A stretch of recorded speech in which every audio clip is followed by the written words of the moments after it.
Jemaat yang diberkati Tuhan Yesus, dari mimbar PPIP Imanan Semarang saya mengucapkan salam sejahtera bagi kita semua, baik yang ada di rumah ibadah ini maupun yang menyaksikan wacana untuk saya. Saudara-saudara dikasih Tuhan, saya teringat tembang lagu yang cukup populer di usia saya, masih usia SD mungkin kelas 5, kelas 6. Lagu ini akrab sekali dengan anak-anak karena mengekspresikan sukacita anak-anak. Sebagian syair lagunya mengatakan demikian. Aku adalah anak gembala, selalu riang serta gembira. Seterusnya saya agak lupa. Itu diciptakan oleh Bapak penyair yang luar biasa, Ate Mahmud. Lagu ini mengekspresikan suasana desa, karena memang beliau juga langsung dan besarkan di sebuah desa yang diwarnai dengan keceriaan anak-anak gembala, biasanya gembala kerbau, gembala bebek dan seterusnya. Begitu riang mereka menikmati pekerjaan mereka sebagai gembala. Lalu ketika saya beranjak remaja, saya juga ingat lagu yang tidak kalah populernya dan sangat menggelitik syair lagunya. Saya coba bacakan, saya tidak tahu apa ya, ini ya. Saya ini si gembala sapi. Wah ini ya. Yolide, yoli, yoli, yolide. Inilah kerjanya si gembala sapi. Apa yang ku pikirkan lagi?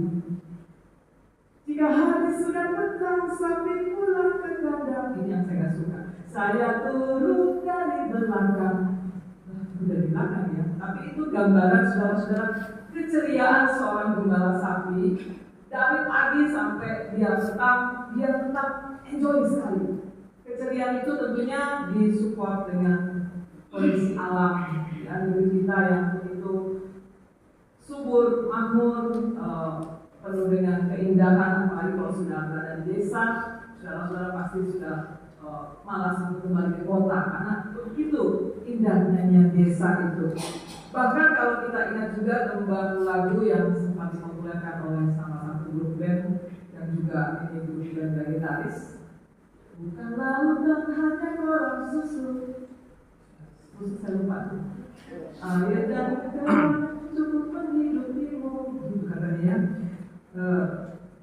Lagu ini juga menggambarkan betapa negeri kita negeri yang kaya, makmur. Bukan berarti saya mau bawa jemaat untuk ikuti acara tembang kenangan ya. Tapi ini mau merefleksikan tentang bagaimana kecintaan kita kepada alam, ciptaan alam ini yang dikaruniakan bagi diri kita. Dan kita tahu bahwa negeri kita ini juga dijuluki dengan satu slogan yang cantik menarik sampai sekarang ini masih Bapak Ibu akrab. Gemari apa Lotinawe ya. Mungkin tahu artinya Gemari apa Lotinawe itu mau menggambarkan negeri kita penduduk yang padat, bahkan mungkin terpadat, tapi juga terberkati, penuh dengan berkah. Nah ini gambaran tentang keindahan negeri kita. Nah saudara-saudara, kalau kita baca telekom baca kita ini beda kontras dengan keadaan negeri kita. Israel saudara-saudara itu tidak seperti yang kita temui di desa penuh dengan kesuburan, tumbuh-tumbuhan serba hijau, tanah yang gembur dan lain sebagainya. Tidak saudara dapatkan di sana. Kenapa? Karena tanahnya tandus, kering, kerontang, gersang. Sejauh mana memandang yang terlihat adalah padang gurun. Ya, kalau saudara mungkin pernah melihat di film atau juga datang ke Israel di sana, saudara-saudara luar biasa cuacanya. Kalau siang itu panasnya sampai wow, tapi kalau malam dinginnya menusuk pulang. Maka dari itu kalau kita ingat perjalanan bangsa Israel mengembara 40 tahun di padang gurun, Tuhan Allah luar biasa pelihara mereka. Ya, ketika siang hari diberikan tiang awan supaya sejuk teduh.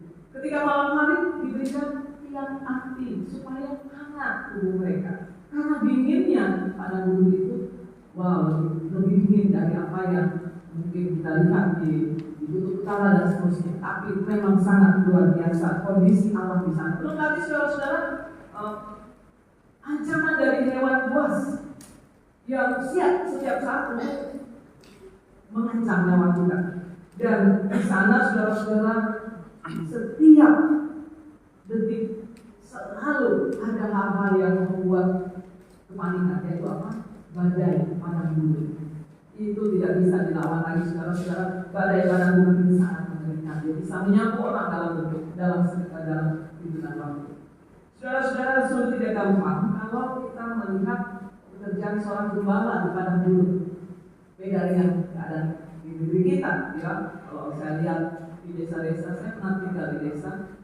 Bagaimana orang-orang itu bawa kerbaunya ke sawah, bisa mereka naik di atas pokok, lalu terjun lagi di sawah sambil renang dan seterusnya, mereka menikmati sekali. Tapi kalau di Israel, saudara-saudara, tidak demikian adanya. Tempatnya gersang, air susah. Maka kita ingat saudara-saudara bagaimana para gembala kambing ternak milik Lot yang bertengkar dengan para gembala Abraham, ya kan? Mereka berebutan sumur. Itu kita bisa lihat dalam Kejadian 13 ayat 7. Kemudian juga kita ingat gembala Gerar yang bertengkar dengan gembala Ishak. Itu juga berebutan air. Kita bisa lihat dalam Kejadian 26 ayat 20. Jadi saudara-saudara, air di sana itu sangat sulit sekali. Bahkan pernah saya dapat cerita bahwa untuk beli air mineral saja yang botol besar itu bisa harganya 50 ribuan itu dulu. Kalau sekarang mungkin 100 ribuan. Mahal sekali air di sana saudara-saudara.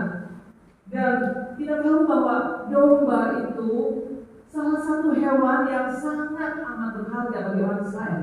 Bukan hanya dagingnya yang enak, tapi saudara-saudara, domba ini biasanya akan dijadikan korban persembahan di bait Allah. Itu sebabnya para imam mempekerjakan para gembala.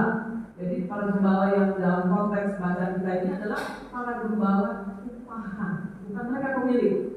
Mereka hanya upahan yang bisa saja dibayar oleh para tuannya dan bisa juga oleh para imam yang bekerja di Allah. Jadi mereka menjaga domba milik orang lain dengan kondisi alam yang sangat berat dan ancaman binatang buas yang mengerikan. Tapi saudara-saudara, ada daerah yang memang sedikit berbeda. Kalau kita lihat dalam perikop ini, Efrata itu di Bethlehem. Jadi Bethlehem ini beda dengan daerah-daerah lain di Israel. Kenapa? Karena di Bethlehem ini daerahnya subur, tidak tandus ya, air juga tidak sulit, tapi tetap ada ancaman hewan buas. Karena itu saudara-saudara, kalau kita melihat di kitab Mazmur 132 ayat 6 di sana dikatakan di dalam itu ada padang Yaam yang kaya dengan pepohonan. Kemudian di Kejadian 35 ayat 16 sampai 21 ada Migdal Edar. Migdal Edar ini adalah tempat Yakub mendirikan kemah ya, sebelum dia mengubur Rahel istrinya. Itu tempat yang sangat subur. Nah, saudara-saudara, diperkirakan di tempat-tempat inilah para gembala melaksanakan tugas mereka menjaga hewan domba punya tuannya. Bahkan kalau kita ingat juga Daud itu bekerja sebagai penggembala di Bethlehem, sebagaimana kita bisa lihat dalam 1 Samuel 13 ayat 15. Kemudian saudara-saudara, ada hal yang perlu kita pahami, bahwa kebanyakan kita menggambarkan gembala itu tokoh yang manis sekali, ya, mempesona dengan kesahajaannya. Mereka datang ke Bethlehem, ya, itu digambarkan biasa dalam susun drama Natal. Digambarkan gembala ini anak-anak kecil, PA ya, dengan penampilan wajah ini. Tetapi tidak demikian loh saudara aslinya. Gembala-gembala ini bukan orang-orang yang lugu, bukan orang-orang bersahaja. Bahkan dikatakan saudara-saudara, gembala-gembala ini adalah profesi yang hina. Coba saudara bayangkan, profesi hina di kalangan masyarakat Yahudi pada waktu itu. Kenapa dianggap hina, saudara-saudara? Karena kesibukan mereka mengurus ternak orang lain, ternak tuannya. Mereka nggak punya waktu untuk mengurus kehidupan spiritual mereka. Jangankan sembahyang kepada Allah. Jangankan sembahyang kepada Allah. Untuk melakukan pembasuhan tangan saja, itu kan tradisi Yahudi ya. Pembasuhan tangan sebelum makan, sebelum kepada Allah, itu tidak pernah mereka lakukan. Kalau mereka mau makan, langsung aja mereka makan. Padahal itu bagi orang Yahudi diharamkan, tidak boleh. Mereka juga tidak pernah berpuasa. Bagaimana mau berpuasa? Kerjaannya berat. Bukan hanya menghadapi tantangan alam, tapi juga ancaman hewan liar. Kalau hilang satu domba, potong gaji. Mahal domba itu. Jadi berat bagi mereka kalau mereka melakukan praktek ritual syariat ini. Mereka tidak pernah melakukan semua itu. Makanya saudara-saudara, profesi gembala pada waktu itu bukan hanya hina, tapi dianggap orang kafir. Bayangkan saudara, dianggap orang kafir. Kafir kan loh. Kenapa? Karena tidak pernah melaksanakan syariat Yahudi, tidak pernah taat pada Taurat, tidak pernah berpuasa, tidak pernah ke bait Allah untuk sembahyang, tidak pernah. Dan yang paling menyedihkan bagi saudara-saudara, kesaksian para gembala tidak diakui dalam pengadilan karena dianggap penipu, suka mencuri domba orang lain dengan berbagai dalih. Jadi kalau di pengadilan mereka kehilangan hak untuk menyampaikan kesaksian. Orang-orang inilah saudara-saudara yang dipandang kecil, terkucilkan, bukan yang terkucilkan dalam komunitas masyarakat Yahudi.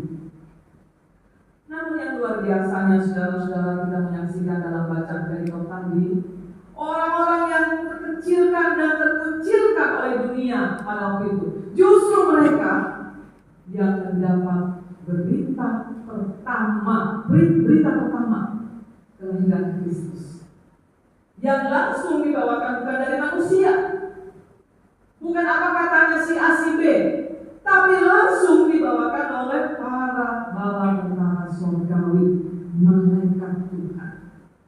Saat itu saudara-saudara tengah malam, ya biasalah para gembala ini sudah capek mereka menjaga hewan-hewan peliharaan tuannya, dia harus istirahat. Jadi gantian mereka apusan. Nanti ada yang berjaga, ada yang tertidur. Tidurnya juga tidur ayam, nggak boleh tidur lelap. Ada juga yang sedang ngobrol-ngobrol. Tiba-tiba saudara-saudara muncul satu cahaya luar biasa di tengah kepekatan malam.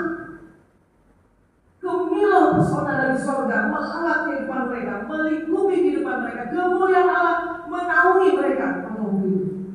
Padahal saudara-saudara, jangankan kemuliaan Allah, kebaikan manusia aja gak mau datang kepada mereka.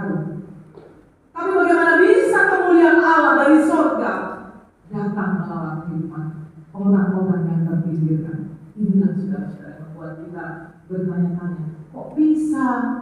Kenapa kepada mereka Tuhan? Tapi itulah terjadi. Ketakutan, keheranan, kebingungan, gentar, semuanya menyatu dalam perasaan, dalam jiwa para gembala pada waktu itu. Mereka memang belum mengerti, belum pernah mendengar berita tentang Natal Kristus. Mereka juga belum tahu seperti apa malaikat Tuhan. Tapi saudara-saudara, dengan fenomena yang luar biasa pada waktu itu, mereka percaya itu adalah berita istimewa. Karena itu mereka tidak ada omong satu kata pun, mereka terbengong-bengong, terdiam, terpaku. Untungnya saudara-saudara, malaikat segera tahu, malaikat tahu perasaan manusia, pikiran manusia. Malaikat tahu mereka ketakutan, malaikat tahu mereka kebingungan. Karena secara logika, kok bisa kepada mereka datang kemuliaan Allah? Kedua, apa benar berita itu? Maka pada ayat 10-12, malaikat Tuhan mengawali berita dengan kata, jangan takut, sebab sesungguhnya aku memberitakan kepadamu kesukaan besar untuk seluruh bangsa. Jangan takut. Sapaan yang menyejukkan dan menguatkan ini membuat respon para gembala berubah.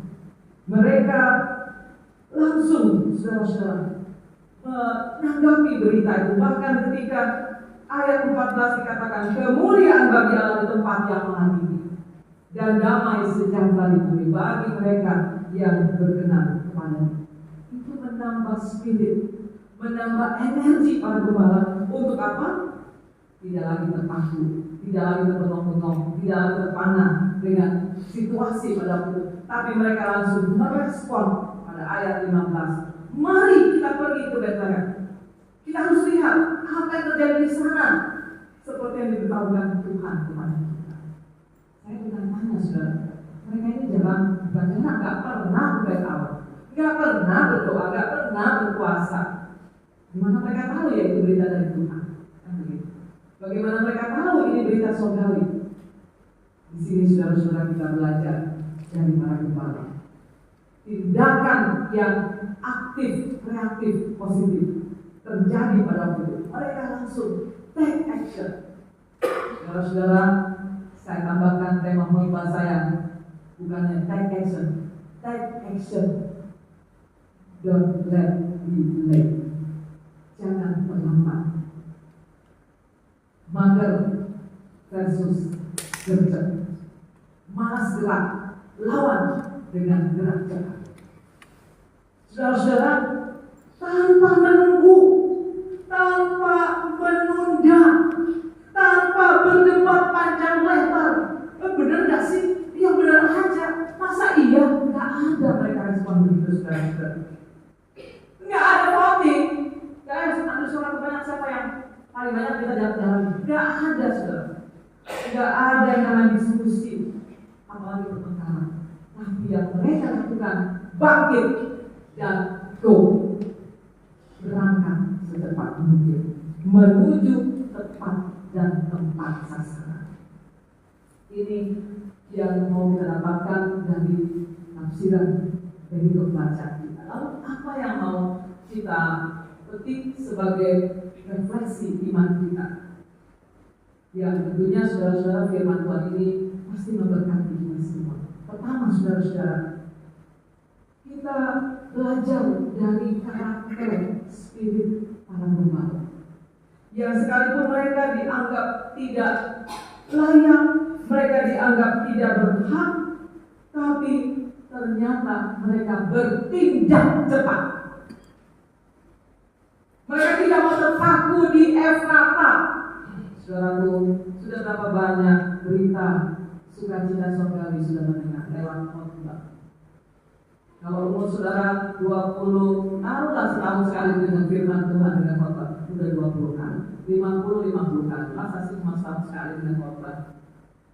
Sudah ribuan jutaan miliaran berita sukacita dari surga sudah mendengar. Pertanyaannya, ayo, apakah masih tetap berada di Efrata, tidur-tiduran, ngerumpi, menunda, menunggu? Seberapa cepat Anda menjemput berkat Tuhan? Tahu hari ini ada ibadah minggu jam 9. Alhamdulillah, pengakuan dosa itu paling ampuh. Ada lagi pasyafaat aja paling ampuh. Aduh, saudara-saudara, jangan seperti itu memahami ibadah.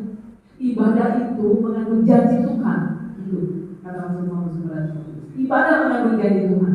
Dan ibadah itu dimulai ketika kita berdiri di depan mimbar. Itu sudah masuk ibadah. Bukan ketika saudara hadir saat pengakuan dosa baru mulai ibadah. Tapi pada saat majelis membuka, menyambut, itu sudah mulai ibadah. Coba saya bertanya pada saudara, kalau saudara mau berangkat misalkan dari Semarang ini ke Jakarta naik pesawat, Jakarta kita tempuh berapa menit tempuh ke bandara? 1 jam dari sini. Ya, 1 jam ya. Apakah saudara berangkat ke bandara itu 1 jam pas? Tidak kan? Saudara pasti spare waktunya itu bisa 2 jam lah. Wah, kalau Pak Pendeta itu jangan coba-coba terlambat. Saya sudah di hotel dan terjadi terwahyu. Kalau mau naik pesawat 2 jam 3 jam sebelumnya harus sudah go to bandara. Kenapa kalau ke bandara kita bisa ya 3 jam sebelum ibadah, sebelum berangkat pesawat, sebelum check-in itu sudah bisa. Tapi kenapa kalau ke gereja kita banyak menunggu, tunggu dulu lah, masih asik ini, chattingan, baca notif dan seterusnya. Menunggu dan menunda itu banyak kali terjadi dalam kehidupan spiritual kita. Belajar dari para gembala. Mereka tidak menunggu, tidak menunda. Mereka bertindak cepat, take action. Gercep versus mager. Gerak cepat, lawan malas gerak. Dalam pelayanan juga begitu, saudara-saudara. Jangan tunggu, tunggulah masih ada 1 bulan, tunggulah masih ada 1 tahun. Tunggu terus, waktu berjalan terus dan menunggu kita. Kan begitu. Akhirnya ketika sudah mendekati waktu baru kita babak belur bekerja untuk pelayanan. Akhirnya pelayanan tidak berkualitas. Begitu juga dalam studi, kan? Para pelajar, para mahasiswa, kadang-kadang menunggu. Tunggulah, masih ada spare waktu, happy dulu lah. Akhirnya sudah mendekati waktu baru kerja, bikin makalah, bikin skripsi dan seterusnya. Buahnya bagaimana? Tidak kualitas. Kenapa? Karena dalam waktu yang sesingkat-singkatnya dibuat karya tulis, makalah, skripsi yang sangat-sangat luar biasa. Ini mau menggambarkan saudara-saudara hal pertama, kita harus belajar gerak cepat, ambil tindakan yang memang sudah kita gumuli yakini bahwa apa yang kita lihat, kita dengar dan akan kita lakukan itu adalah bagian dari kehendak Tuhan. Ini yang perlu kita pahami, saudara-saudara. Apa yang kita lihat, kita dengar dan kita lakukan adalah bagian dari kehendak Tuhan, sama yang diimani dan diamini oleh para gembala. Yang mereka lihat, mereka dengar dan mereka lakukan adalah bagian dari rencana Tuhan. Maka mereka tidak berani menunda, mereka tidak berani berdebat nanti kehilangan berkat. Jangan habiskan waktu untuk saling berdebat, ya Bapak Ibu. Nanti kita kehabisan berkat Tuhan. Itu hal pertama, saudara-saudara, yang kita dapatkan dari sikap para gembala. Yang kedua, saudara-saudara, ternyata berita Natal itu bukan diperuntukkan atau ditujukan di situasi yang spektakuler, yang wow banget, yang keren, yang begitu lux dan luar biasa, mewah dan megah. Ternyata di pada Jakarta dan di komunitas yang tadi saya katakan terkecil dan terkucilkan. Ini mau mengatakan saudara-saudara bahwa ketika Allah melawat kehidupan kita, Dia tidak lihat hidup kita, saudara. Dia tidak pandang siapa kita, orang kaya, orang miskin, orang sederhana. Tapi kalau hidup kita mau menjadi berkat dan mau bermakna guna bagi sesama, Tuhan akan melawat hidup kita dengan kemuliaan. Amin, saudara-saudara. Belajar dari para gembala ini. Ketika mereka dilawat oleh kemuliaan Allah, mereka punya sikap yang luar biasa. Mau menjadi pribadi yang berguna, bermakna guna. Mereka ceritakan apa yang mereka alami kepada banyak orang yang mereka. Hal yang kedua, saudara-saudara, kita dapatkan di sini adalah bahwa berita Natal adalah berkat bagi setiap orang. Tua muda, besar kecil, kaya miskin, sederhana maupun dia punya jabatan dan seterusnya. Kita bersyukur bahwa setiap kita diperkenankan Tuhan untuk mendapat berita sukacita. Yang ketiga, ini yang paling luar biasa, saudara-saudara. Kalau kita lihat pada ayat 20, para gembala itu gak tahu bagaimana bisa menyanyi, saudara-saudara. Para gembala itu gak ngerti bagaimana memuji Tuhan. Mereka gak tahu bagaimana ritual Yahudian yang selalu dilakukan oleh masyarakat Yahudi. Mereka hanya tahu bagaimana menggembalakan hewan ternak punya Tuhan. Tapi bagaimana bisa, saudara-saudara, ayat 20 katakan di sana bahwa kemudian kembalilah gembala-gembala itu sambil memuji dan memuliakan Allah. Wow, ini saya baca berulang kali, luar biasa. Kuasa berita sukacita dari surga mengubah 180 derajat kehidupan para gembala. Ini sudah menjadi satu cermin refleksi iman kita sebagai pribadi yang sudah sekian ratus juta kali mendengar firman Tuhan, apakah ada perubahan dalam kehidupan kita? Kita tidak lagi menjalani hidup dengan ketakutan, kecemasan, kebimbangan, tapi juga tidak menjalani hidup dengan pikiran, perasaan semau gue, suka-suka gue. Tapi sebagaimana para gembala, mereka memuji, memuliakan Allah. Artinya apa? Skala prioritas adalah apa? Yang menjadi sasaran, tujuan utama mereka bekerja melakukan segala sesuatu adalah Allah. Kehendak. Ini menjadi perenungan bagi kita. Apa sih yang menjadi skala prioritas kita dalam bertindak, bekerja di dunia ini? Apa yang kita kejar, saudara-saudara? Saya pernah mengatakan, uang adalah waktu, betul ya? Uang adalah waktu. Maka kejarlah waktu karena punya kekuatan uang. Tapi saudara-saudara, waktu itu bukan uang kan? Waktu bukan uang. Saudara bisa tahu isi dompet saudara berapa uang di sana? Bisa tahu dong, kan dompet pribadi.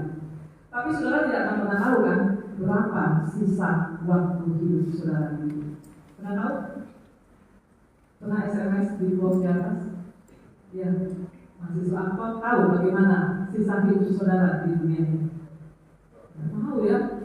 Sepandai-pandai disuruh lihat otak seseorang dia tak bisa mendeteksi tinggal berapa ya umur saya di dunia. Gak ada. Karena itu saudara-saudara, waktu yang singkat ini adalah kesempatan penuh berkat bagi kita untuk menyatakan kemuliaan Allah lewat seluruh eksistensi kita, pekerjaan kita, perjuangan kita. Karena waktu itu hanya Tuhan yang tahu rahasianya. Kapan kita harus tiba di hari pembuktian tanpa ada tanda-tanda.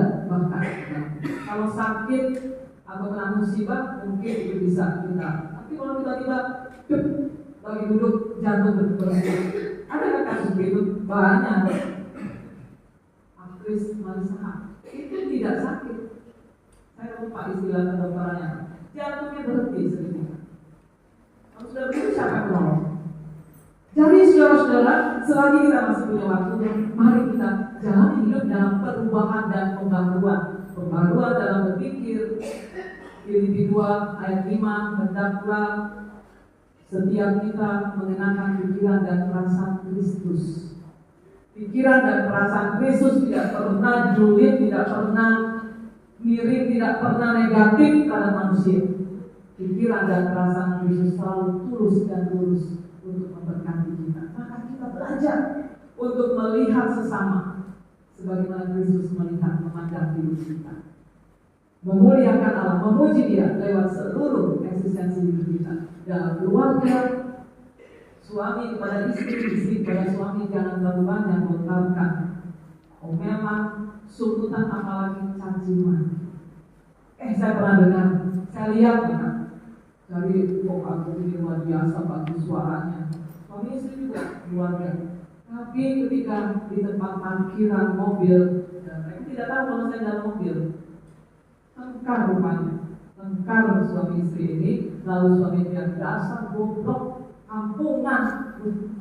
Lalu saya bilang, dong, kita kan satu kampung. Satu kampung maksudnya. Jadi ini bingung saya, nyanyinya bagus banget suaranya, tapi ternyata tidak dihidupi pujian itu dalam keluarga. Jangan terlalu kita mengumbar kata-kata jahat dalam keluarga, kepada anak, kepada saudara atau saudara.